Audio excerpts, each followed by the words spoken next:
दिल्ली का इतिहास हजारों साल पुराना है। आज की दिल्ली के कई रिहायशी और चकाचौंध से भरे इलाके कुछ दशक पहले तक जंगल हुआ करते थे। हालांकि दिल्ली शुरू से ही राजनीति का केंद्र रही है, इसीलिए यहाँ कई सल्तनतों और शासकों द्वारा विकास कार्य भी कराए गए। वहीं यहाँ के ऐतिहासिक इलाके जैसे लाल किला, चांदनी चौक आदि मुगल काल से ही विकास करते रहे और समय के साथ इनके स्वरूप में परिवर्तन होता रहा।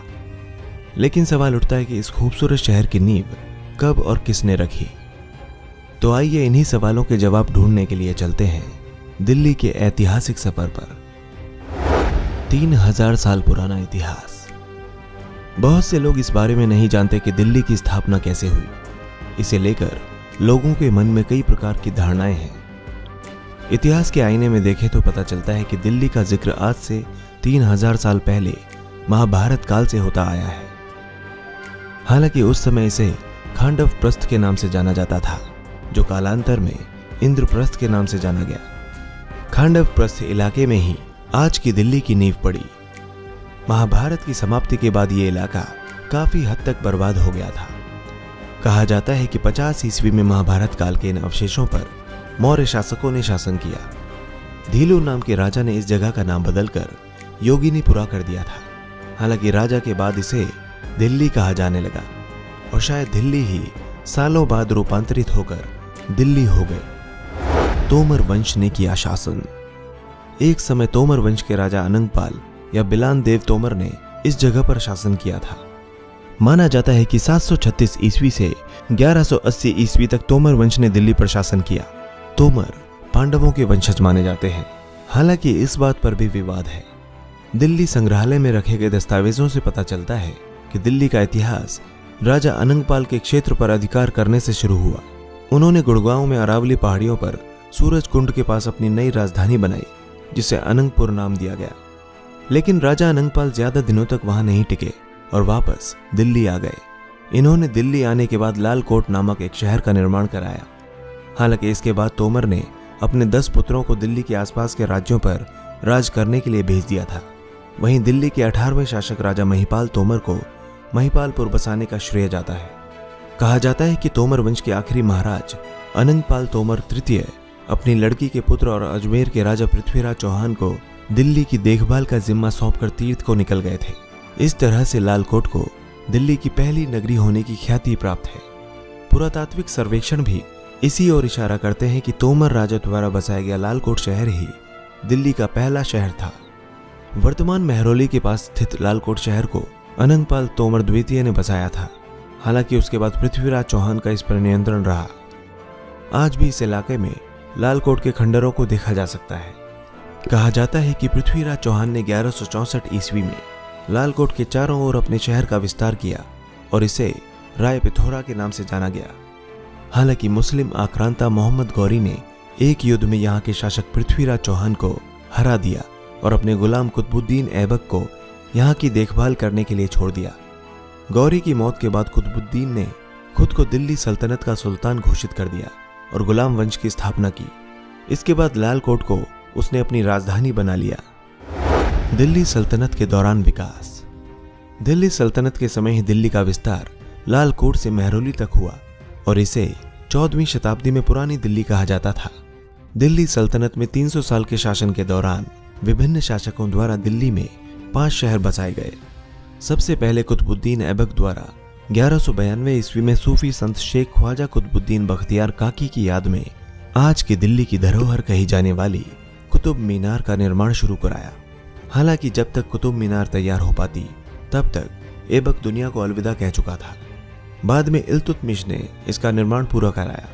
कुतुबुद्दीन ऐबक ने कुतुब मीनार के पास ही कुव्वतुल इस्लाम मस्जिद का भी निर्माण कराया था।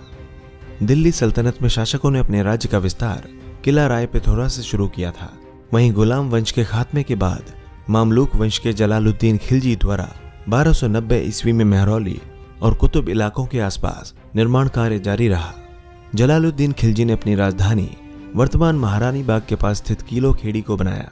इसके बाद के शासक अलाउद्दीन खिलजी ने मंगोलों के आक्रमण के डर से राजधानी को सीरी में स्थापित कर दिया, जहां आज ग्रीन पार्क, शाहपुर जाट और हौज खास इलाके मौजूद हैं। हालांकि मंगोलों ने फिर भी दिल्ली पर आक्रमण किया, लेकिन अलाउद्दीन पहले से ही इसके लिए तैयार था। लिहाजा लगभग 8000 मंगोलों को कैद कर लिया गया। उसमें कुछ मारे गए और बहुत से मंगोलों ने मुस्लिम धर्म स्वीकार कर लिया। लगभग 13वीं शताब्दी में अपने रहने और गुजर बसर करने के लिए उन्होंने मंगोलपुरी का निर्माण किया। सन 1320 ईस्वी में तुर्की मूल के शासक गयासुद्दीन तुगलक ने नसीरुद्दीन मोहम्मद को हराकर दिल्ली पर अपना अधिकार स्थापित कर लिया और यहाँ तुगलकाबाद शहर बसाया। उसमें एक किले का निर्माण भी कराया गया। इसके बाद मोहम्मद तुगलक ने किला राय पिथौरा और सीरी किले के बीच जहां पनाह नामक एक और शहर की स्थापना की।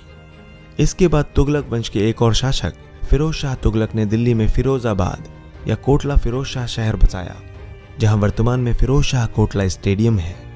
इसके बाद तैमूर लंग द्वारा दिल्ली पर आक्रमण किया गया और शायद तभी से दिल्ली सल्तनत का अंत शुरू हो गया। मुगल शासन में मिली अद्भुत वास्तुकला। बाबर के हमले के साथ ही यहाँ राज कर रही दिल्ली सल्तनत का अंत हुआ और मुगलों ने अपना साम्राज्य स्थापित कर लिया। इसी के साथ 16वीं शताब्दी में अंग्रेजों के भारत पर कब्जा करने तक भारतीय उपमहाद्वीप में मुगल कालीन वास्तुकला का विकास हुआ। वहीं शाहजहां के शासनकाल के दौरान मुगल कालीन वास्तुकला अपनी चरम सीमा पर थी। वर्तमान में ज्यादातर वास्तुकला इसी काल की है। इसी में से एक नमूना है हुमायूं का मकबरा, जो हुमायूं की पहली पत्नी के द्वारा साल 1570 ईस्वी में बनवाया गया था। आज यह ऐतिहासिक स्मारक विश्व धरोहर स्थल सूची में शामिल है। 1540 ईस्वी में हुमायूं को हराने के बाद शेर शाह सूरी द्वारा पुराने किले का निर्माण शुरू कराया गया। हालांकि इसका मुख्य रूप से निर्माण दीन पनाह नाम से कराया गया था। वहीं सन 1555 में हुमायूं ने पुनः दिल्ली पर कब्जा कर लिया और अधूरे रह गए पुराने किले का निर्माण भी पूरा कराया। मुगल सम्राट अकबर के पोते शाहजहां ने दिल्ली के आखिरी शहर का निर्माण कराया, जिसे शाहजहानाबाद कहा गया। वहीं जामा मस्जिद और लाल किले जैसे ऐतिहासिक स्मारक भी इसी काल में बने। अंग्रेजों ने दिया वर्तमान स्वरूप। लगभग 200 साल के अपने शासनकाल में अंग्रेजों ने दिल्ली को वर्तमान स्वरूप प्रदान किया। लुटियन जोन की तमाम ऐतिहासिक स्मारकों मसलन Rashtrapati Bhavan, India gate, south block और नॉर्थ ब्लॉक, संसद भवन इत्यादि अंग्रेजों की ही देन है। इन स्मारकों का निर्माण 18वीं सदी में किया गया। वहीं कनॉट प्लेस को बनाने का श्रेय तत्कालीन अंग्रेज सरकार के मुख्य वास्तुकार रॉबर्ट टॉर रसेल को जाता है, जिन्होंने यूरोपियन शैली में नई दिल्ली के बीचों बीच एक प्लाजा बनाने के विचार पर काम किया। रॉबर्ट टॉर रसेल ने ही कनॉट प्लेस का डिजाइन बनाया था। हालांकि एडविन ल्यूटियन और हर्बर्ट बेकर ने इनके काम को आगे बढ़ाया। एडविन लेंसियर ल्यूटियन को इन सारी ऐतिहासिक स्मारकों को बनाने का श्रेय दिया जाता है। मुख्य रूप से इन्हें भारत की तत्कालीन राजधानी नई दिल्ली की अभिकल्पना के लिए भी जाना जाता है। इस तरह से दिल्ली कई टुकड़ों में बनी और विकसित हुई, लेकिन आधुनिक दिल्ली का विकास ब्रिटिश शासनकाल में ही हुआ। आज आप दिल्ली की कई मायनों में सैर कर सकते हैं। मसलन यहाँ मुगल, ब्रिटिश व अत्याधुनिक आर्किटेक्चर की भरमार है, जो आपको भारतीय इतिहास के कई ऐतिहासिक दौरों से रूबरू कराती है। दोस्तों, इसी तरह की इंटरेस्टिंग और इन्फॉर्मेटिव वीडियोस देखने के लिए हमारे चैनल हिस्टोरिक हिंदी को आज ही सब्सक्राइब करें और बेल आइकन को दबाना ना भूलें।